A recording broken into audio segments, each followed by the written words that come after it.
हमारे सिक्का विधानसभा के जो विधायक हैं उनका विकास रिपोर्ट ये है। बाकी जो लोग यहाँ से 2 बार रहे हैं 5 बार रहे हैं वो लोग बतावे हमारा कि उनका विकास। आप देख रहे हैं राष्ट्र की खबर। नरकटियागंज अनुमंडल मुख्यालय में तीसरे दिन काफी गहमा गहमी का माहौल देखने को मिला। सिकटा विधानसभा से महागठबंधन समर्थित माले उम्मीदवार वीरेंद्र गुप्ता हजारों समर्थकों के साथ अनुमंडल परिसर पहुंचे। वहां अपना नामांकन पर्चा दाखिल किया, जिसके बाद उनके समर्थकों ने फूल माला पहनाकर जयकारा लगाया और जीत की अग्रिम बधाई दी।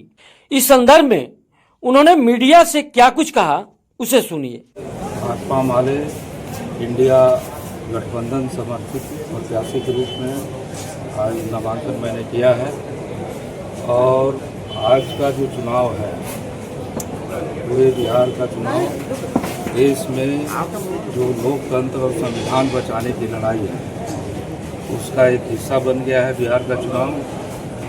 तो ये पूरे बिहार की जनता ने ये पूरे तौर पे ये शपथ लिया है कि अब की बार हम संविधान को बचाने के लिए, लोकतंत्र को बचाने के लिए, जो देश में फांसीवादी निज़ाम चल रहा है, तरह तरह के काले कानून बनाए जा रहे हैं, उस राज का अंत करने के लिए पहले हम बिहार में सरकार बनाएंगे और उसके बाद फिर हिंदुस्तान में सरकार बनाने की दिशा में हम बढ़ेंगे।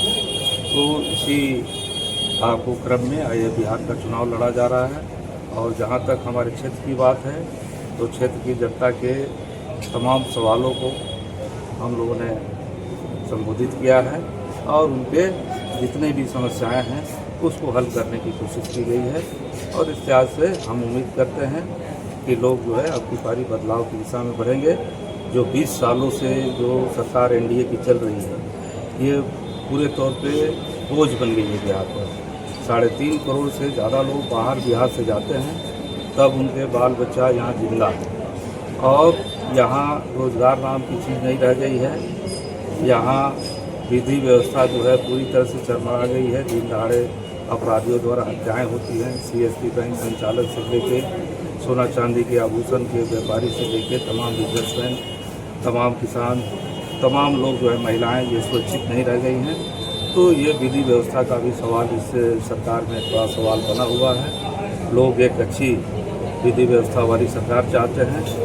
इसके साथ साथ लोग एक खुशहाल बिहार की बात कर रहे हैं, जिस बिहार में 20 सालों में लोगों की आमदनी 1 करोड़ लगभग 94 लाख परिवारों की आमदनी जो है 6,000 से कम हो गई और 6,000 से कम आमदनी में लोग यहाँ जिंदा रहते हैं।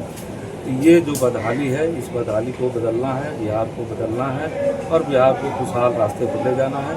इसके लिए ये पूरा चुनावी अभियान चलेगा जनता के एजेंडा पर। शिक्षा के लिए, स्वास्थ्य के लिए, रोजगार के लिए, गरीबों भूमिहीनों को ज़मीन देने के लिए, बुलडोजर राज खत्म करने के लिए, ये तमाम चीज़ें हैं इसमें और इन तमाम एजेंडा पर हम लोग आगे बढ़ेंगे। आपकी लड़ाई किनसे रहेंगी? हमारी लड़ाई तो किसी से नहीं है वहाँ पर। हमारी लड़ाई लोकतंत्र बचाने की लड़ाई है, संविधान बचाने की लड़ाई है और ये सरकार जो है लोकतंत्र और संविधान को कदम दर कदम ख़त्म कर देना चाहती है। दिल्ली और पटना की जो दोनों डबल इंजन की सरकार है, इसके खिलाफ लड़ाई है। पूरे तौर पे देश की आज़ादी बचाने की लड़ाई है, नागरिकों की